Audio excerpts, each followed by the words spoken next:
Hi అండి, నమస్తే. Welcome back to my channel. ఎలా ఉన్నారండి అందరూ కూడా? నేను బయటకు వెళ్ళి వచ్చేసరికి చాలా లేట్ అయిపోయింది అనమాట. ఇంటికి వచ్చి పప్పు నానబెట్టి రుబ్బేంత టైం లేదు. అందుకోసమనే వస్తూనే ఇడ్లీ రుబ్బు ప్యాకెట్ ఒకటి తీసుకొచ్చేసాను అనమాట. మా ఇంటి దగ్గరలోనే కొత్తగా ఓపెన్ చేశారండి రుబ్బు షాపు. ఒక 2-3 షాపులు అయితే ఓపెన్ చేశారు. అక్కడ ఇడ్లీ రుబ్బు, దోశ రుబ్బు ఏవైనా అమ్ముతారు. కేజీ 50 రూపాయలు. మనకి కేజీ కావాలా, అర కేజీ కావాలనేది చూసి మనకి ప్యాక్ చేసి ఇచ్చేస్తారనమాట. ఫ్రెష్గా అప్పటికప్పుడు రుబ్బుతూ ఉంటారు. నేనైతే ఫస్ట్ టైం తీసుకొచ్చినప్పుడు అయితే ఇడ్లీలు గట్టిగా ఉంటాయేమో, నోకి ఎక్కువ వేసేస్తారేమో అని అనుకునేదానండి.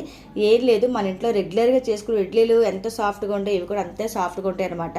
నాకైతే ఒక కేజీ ప్యాకెట్కి కరెక్ట్గా ఒక వాయి ఇడ్లీ అయితే వస్తాయండి. వాయికి ఒక 20 ఇడ్లీలు అయితే వస్తాయి అనమాట. మా ఇంట్లో అయితే అందరికీ సరిపోతుంది. నన్ను అడిగితే చిన్న చిన్న ఫ్యామిలీలు ఉండే వాళ్ళు అయితే చక్కగా ఒక 50 రూపాయలు రుబ్బు తెచ్చుకున్నంత ఉత్తరం లేదు.